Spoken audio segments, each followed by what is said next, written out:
Hey everybody, it's the Burnout Network here with your race weekend recap for the weekend of May 14th through May 16th of 2021. The first race of the weekend takes us to Dover, Delaware as the ARCA MENARDS E-Series contest the General Tire 125 at the Dover International Speedway. This ARCA East event would feature drivers from the ARCA series as well as other NASCAR series getting in on the action at Dover, with Ty Gibbs from Joe Gibbs Racing on the pole. Despite only having 18 cars and multiple experienced drivers in the field, we still saw many yellows, no green flag runs of more than 22 laps. Jesse Love would be out early for Venturini with an engine issue, and Drew Dollar from the ARCA Menard series hits the wall hard early on in the event. Drew Dollar would not be the only driver to make hard contact with the wall. The number 6 of Rajah Caruth also hard into the turn 2 wall, and the damage would not stop there as Kyle Sieg also made contact with the inside wall. He'd be out mid-race as well. Now while all this is happening, what's happening up front? Ty Gibbs, Josh Berry, and David Gilliland all using their experience and staying up front throughout the race. Josh Berry trying everything he can to get by Ty Gibbs, diving to the inside, pushing him up out of the lane, but nothing would work. Ty Gibbs would lead all 125 laps, and he would win at Dover in the ARCA Menards E-Series. As we take a look at the full General Tire 125 results, we see Ty Gibbs taking the victory and the experience paying off as Josh Berry finishes second, David Gilliland coming through in third, and your series points leader, despite taking damage during the race, rallies all the way to finish fourth. Max Gutierrez also able to eke out a top 5, besting Joey East and Mason Diaz, finishing 8th and 11th, those two being the main competition along with Sammy Smith for the season-long championship. Also want to mention Drew Dollar and Jesse Love entered in the race for Venturini, both out of the race with problems early on. Not a great showing for the ARCA Menards team. And we take a look at the ARCA Menards E-Series point standings halfway through the season. Sammy Smith still on top, Mason Diaz just barely in second over Max Gutierrez, and Joey East only a handful of points behind. Those four the likely drivers competing for the title this season, but can any of the drivers compete with Sammy Smith and his Joe Gibbs Racing equipment? Many teams have not been able to compete with that 18 all season, and they'd only have a few more tries before the championship trophy is awarded later this fall. Our second race of the weekend saw the NASCAR Xfinity Series take to the track at the Dover International Speedway for the Drydene 200. Hemrick and Allgaier would lead the field to green, with the number 7 taking the lead on lap number 2 and not looking back in that first stage. Aside from a lap 33 incident between Riley Herbst and John Hunter Nemechek, Justin Allgaier would lead an uneventful first stage and win stage number 1 at Dover. At the start of stage number 2, the number 7 and 8 get by Riley Herbst and Tommy Joe Martins to take control of the race yet again. Those Junior Motorsports Camaros fast today at the Monster Mile. We run a few laps until on lap number 58, massive accident on the backstretch. Jesse Little gets spun, and in comes Matt Jaskell hard into the wall and up on top of the 78's nose. Josh Williams also spun and involved in the incident. We take another look, just a spin, and here at Dover, anything blocks the track and causes drivers to either pile in or react and cause another spin. All drivers though would be okay. After a brief red flag period, we get going again, but not long after. The 11 of Zane Smith, filling in for Justin Haley, gets into Brandon Jones. They both sail into the wall. Major damage on both cars. Jones and Smith not able to finish the race. Brandon Jones starting to dig a deeper hole for himself in the playoff standings. Race would get going again, Allgaier and Berry trading off the lead, both cars really fast on the day, but just before the end of stage number 2, Kyle Sieg in his first Xfinity race, he would make contact with the wall, he would be out for the day and unfortunately finish 35th. Stage 2 would finish under caution, this time Josh Berry in the number 8 up front. Remember, he's running for a $100,000 Dash for Cash bonus here at Dover. We would get a restart in the final stage with just over a quarter of the event left. The 7 and the 8 up front. Justin Allgaier takes the lead off the restart, but look who's towards the front. That number 22 of Austin Cindric now has tuned his car and is up front competing for the win. He makes his way past the number 8 of Josh Berry and then past the 7 of Justin Allgaier to take the lead, and he would never look back. We'd have a long green flag run here in the last stage, and Austin Cindric would pull away from the field and get his 3rd win of the season here at Dover. As we take a look at the full Drydene 200 results today, Austin Cindric gets the victory, and Josh Berry gets past Justin Allgaier. He picks up the $100,000 Dash for Cash bonus, meaning Junior Motorsports swept all 4 of the Dash for Cash checks, as Noah Gragson's DQ was overturned from the prior week. As we look further down the list, Allmendinger getting some good points in 4th there, and Ty Gibbs yet another top 5 finish in that 54. Many people pointing to him to be the future of that Joe Gibbs team. Harrison Burton not far behind in 6th. Good finish for Michael Annett and Ryan Sieg, with Brandon Brown finishing out that top 10. Jeremy Clement sitting there in 12th, the last car on the lead lap. He gets points and stays up in the playoffs, as Noah Gragson finishes 15th, not quite as well as he would have liked, and the same can be said for Riley Herbst in that 98. If we look on the second page here, drivers just off the pace or involved in incidents. We see the number 19 of Brandon Jones not able to cash in for the Dash for Cash. He finishes 35th, and Zane Smith not able to capitalize, filling in for Justin Haley in the 11. John Hunter Nemechek also off the pace, finishing in 32nd there. And of course, we have Matt Jaskell, Jesse Little, and Josh Williams towards the bottom there, being involved in the big accident on the backstretch today. And let's take a look at the current Xfinity Series playoff standings. 10 races into the season. Austin Cindric up top now with 3 wins, banking those playoff points, as well as Justin Allgaier. A couple colleague drivers in there, as well as Myatt Snyder with RCR. Daniel Hemrick and Harrison Burton really banking those regular season points. We know they'll be competing for a championship as well this season. Noah Gragson now moving all the way up to 8th after an early season slump. He's now getting those finishes where he's running. Justin Haley still up there in the top 10 despite missing this race due to protocols. Jeremy Clement still up there in the top 10, with Brandon Jones falling all the way to 12th, just 9 points ahead of Brandon Brown. Drivers like Riley Herbst and Ryan Sieg need to bank points in these next few weeks, or else they'll be forced to search for wins to make it to the playoffs. We head to the Midwest for our next event this weekend, as the Indianapolis Motor Speedway Road Course hosts the NTT INDYCAR Series for the GMR Grand Prix. Roman Grosjean would lead the field to green after earning his first INDYCAR Series pole, but we'd see issues on the very first turn. Simon Pagenaud getting into the 20 of Connor Daly, that sends them out to the grass. Multiple drivers take evasive action, and most able to get away, but Connor Daly would be stranded. He'd go many laps down and eventually retire due to this incident. So we can see as we take a look again, Connor Daly forced into the grass. Rossi runs through wide, and Pato O'Ward even takes the service road outside to avoid incident. That would put him back in the pack, and we would go full course yellow on the first lap. The rest of the race, however, would go green, so it would be which of the fastest cars had the best strategy and could hold on to the lead today at Indy. Roman Grosjean would lead much of the event, only surrendering the lead in the first half due to differing pit strategies. Polo and Dixon each getting a lap in the first half due to differing strategies. Roman would then take the lead for another chunk of the event, and Rinus VeeKay started moving up the pack with a fast car on the day, but could he take the lead on the pit cycle and get ahead of that number 51?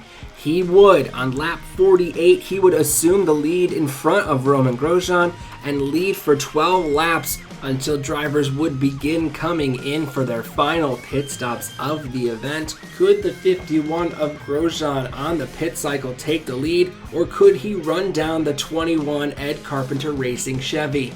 Not able to do it today. Rinus VeeKay had a strong car all day long, played the strategy correctly, and drove his way to the front. Rinus VeeKay would come around and win his first IndyCar Series race here at Indianapolis Motor Speedway. As we take a look at the full results from the GMR Grand Prix, Rinus VeeKay is now the third first-time winner this season in just 5 races, but an incredible start to the IndyCar Series season.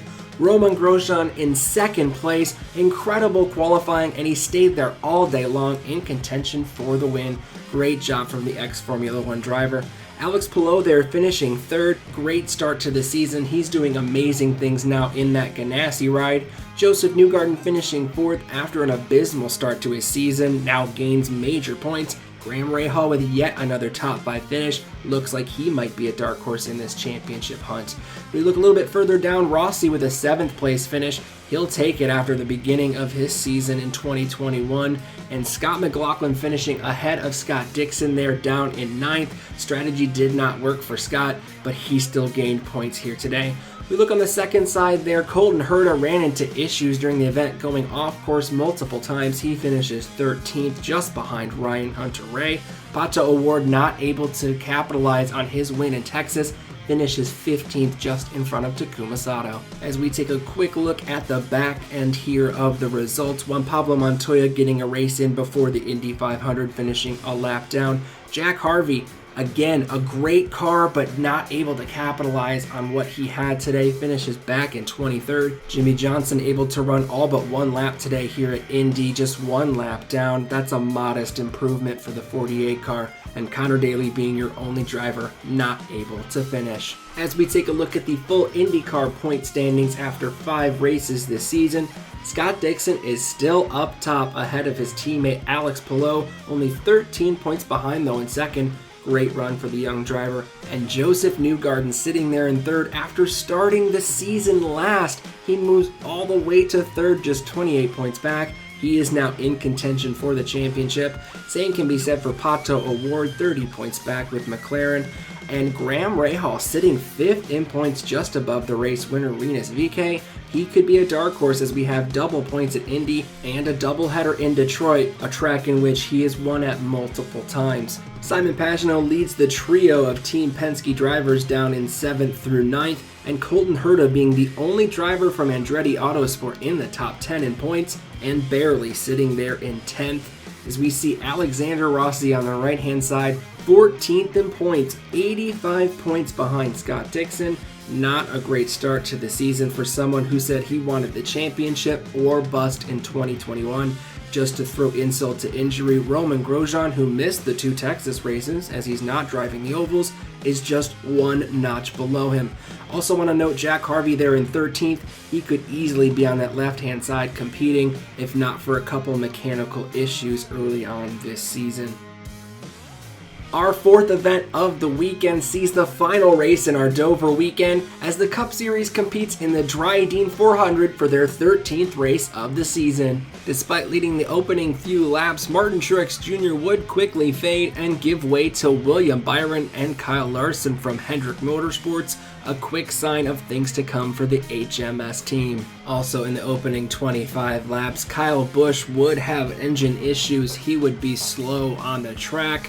He would be able to keep the car running, but not at full song. He would go multiple laps down and finish 27th. Aside from a competition caution on lap 36, Stage 1 would run green until the final lap of the stage. Chase Briscoe in the number 14 would lose a tire, sail into the wall in turns 1 and 2, and the debris would bring out a yellow on the final lap of the first stage. Kyle Larson would be your Stage 1 winner. We would continue the trend of green flag racing in stage number 2, only pausing for an incident on lap 171 as the 77 of Josh Berry has a tire issue and gets into the wall.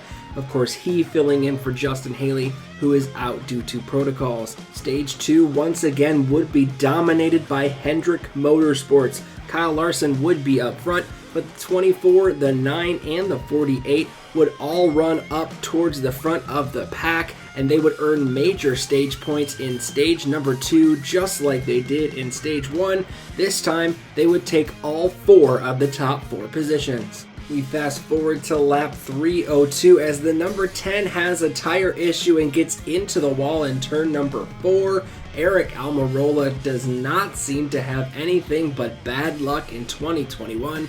That would bring out a yellow. As the drivers pit under yellow, the HMS cars stay up front, but the 48 this time in front of the number 5 thanks to a great pit stop. Can Alex Bowman hold off a hard-charging Kyle Larson? Not long after the restart, we did see an incident, Anthony Alfredo getting tagged from behind by Ricky Stenhouse Jr., who also received a little bump from Brad Keselowski. The 2 and 47 would drive off, but the 38 not so lucky. He would receive some damage and would go a few laps down. Alfredo would finish 28th on the day. Despite multiple decent runs from a hard-charging Kyle Larson, Alex Bowman would lead the last 97 laps here at Dover to earn his second win of the season here at the Drydene 400. As we take a look at the full Drydene 400 results, we are seeing history at the top of the pylon. Hendrick Motorsports finishes 1, 2, 3, 4 for only the second time in NASCAR since the 1950s. Hendrick Motorsports sweeps the top 4 positions. Joey Logano having a decent day. He finishes in 5th, just ahead of Kevin Harvick and Denny Hamlin. A couple great runs of note there. Tyler Reddick sitting there in 8th, and Daniel Suarez getting a top 10 finish in that Trackhouse Camaro. Great run for that team. Cole Custer there finishing 10th, and Bubba Wallace just outside the top 10 there in 11th. 17 drivers did finish on the lead lap today, Chris Buescher being the last of them. Ricky Stenhouse Jr., despite being involved in that incident, still getting a top 20 finish. Martin Truex Jr., though, 19th place. He looked strong early but faded throughout the event and finished 1 lap down today. As we take a look at the back half of the results, just a lot of cars not on pace today. Christopher Bell, Eric Jones, Ryan Newman, Matt DiBenedetto, all 4 or 5 laps down. A little surprising to see all of those teams struggle here at the Concrete Mile Oval. Kyle Busch, we mentioned, did have engine issues. He would finish 7 laps down there in 27th. And also Chase Briscoe and Aric Almirola adding to a disappointing season for Stewart-Haas Racing. They both finished 35th and 37th. The SHR team definitely looking to improve in the second half of the NASCAR season. As we take a look at the Cup Series playoff standings after 13 races, Martin Truex Jr. still up top with 18 playoff points, Kyle Larson with 11 playoff points despite only 1 victory, and Alex Bowman vaults all the way up to 3rd with his second win, getting him 10 playoff points. Aside from Michael McDowell, it's still the 3 top teams dominating and earning wins all throughout this season. Joe Gibbs Racing for Toyota, Hendrick Motorsports for Chevrolet, and Team Penske for Ford.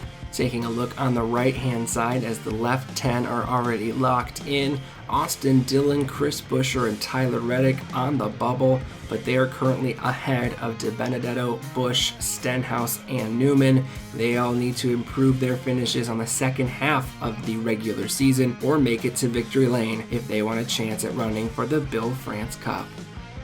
The IMSA WeatherTech Sports Car Championship is finally back on track for our last race of the weekend as they head to the Mid-Ohio Sports Car Course for the Acura Sports Car Challenge. The number 55 Mazda leads us to green for the first sprint race of the season, but problems on the start. The 0-1 of Magnussen dives to the inside before crossing the start-finish line. He changes lanes too early. That results in a penalty. The 0-1 would be forced to come down the pits.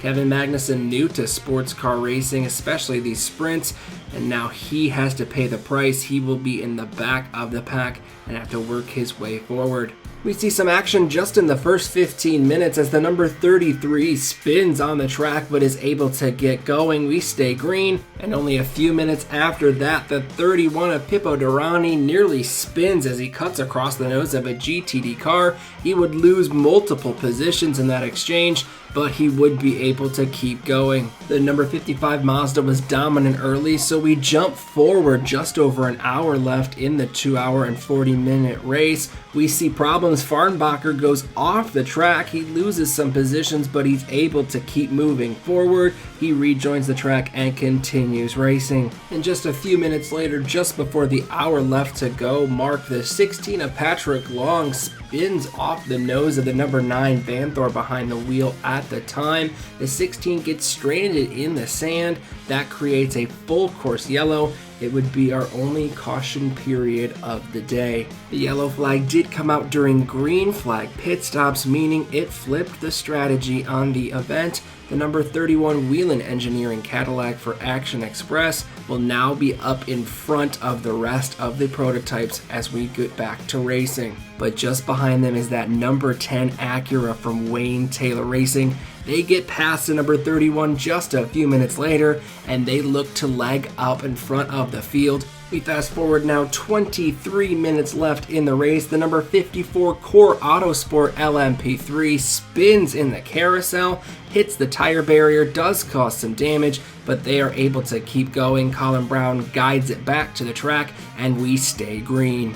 We fast forward here to the final lap, the number 10 leading the field, but the Action Express 31 not far behind. Felipe Nasser trying to make a last-ditch effort to get the victory here at Mid-Ohio. He dives to the outside of the number 10 trying to find any room around lap traffic, but he cannot get it done. Ricky Taylor guides the Konica Minolta Acura to the victory here at Mid-Ohio. As the GTD class comes around to finish the race, the number 96 Turner Motorsport BMW dominant all day long. Bill Oberlin guides the number 96 back around, and Turner Motorsport wins here at Mid-Ohio. And we also take a look here at LMP3, the Riley Motorsports number 74, strong all day long. Riley Motorsports dominating early this season, and that 74 of Robinson and Fraga get the victory at Mid-Ohio. As we take a look at the full Acura Sports Car Challenge at Mid-Ohio results, and once again the victory at Mid-Ohio goes to Acura as Philippe Albuquerque and Ricky Taylor get the victory for Wayne Taylor Racing in the number 10. Nasser and Durrani guiding the number 31 to a second place finish, much needed for them on this season. And the Mazda 55 coming in third here today after dominating the early portion of this event. As we look further back, the number 60 of Meyershank Racing still not victorious here at their home track at Mid-Ohio. The number 01 obviously behind the 8 ball early thanks to the Magnussen lane change at the start of the race. As we take a look at the right-hand side for LMP3, Riley Motorsports doing a great job. Their number 74 and 91 vehicles finishing first and third today. Core Autosports still able to walk away with a 4th place finish in their 54 despite spinning and making contact with the outside tire barrier late in the event. They still finish ahead of the 33 and the 36 here at Mid-Ohio.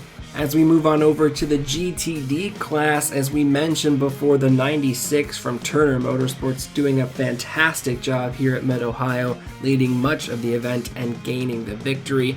We also see the Vassar Sullivan 12 team of Veach and Montecalvo getting second here today, and the number 1 Lamborghini of Sellers and Snow rounding out your top 3 in that number 1 today.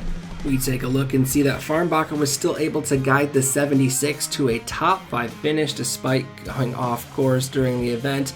Andy Lally not able to best a 9th place finish there in that number 44. And Jack Hawksworth and Aaron Telitz unfortunately not able to finish. They finished last in class in that number 14 Vassar Sullivan Lexus. As we take a look at the point standings after 3 events here for the IMSA WeatherTech Sports Car Championship, Wayne Taylor Racing up top there in the number 10, just a handful of points above Mazda in the 55. JDC after their victory at Sebring still sits in third above Action Express, where Meyershank and Chip Ganassi still have work to do if they want to get in the championship hunt. LMP3, despite a 4th place finish, still being led by Core Autosport there in the number 54. 2nd and 3rd place though goes to Riley Motorsport thanks to their wonderful drive here in Ohio. We take a look at the GTD Championship standings after 3 races here. Not a surprise to see Turner Motorsports up top there in the 96, though it is a shock to see Vassar Sullivan so far down. The number 12 sitting there in 6th, and the number 14 all the way down to 10th. They're going to have to rebound here during these sprint races in the summer if they want a chance to run for the championship here in the GTD class.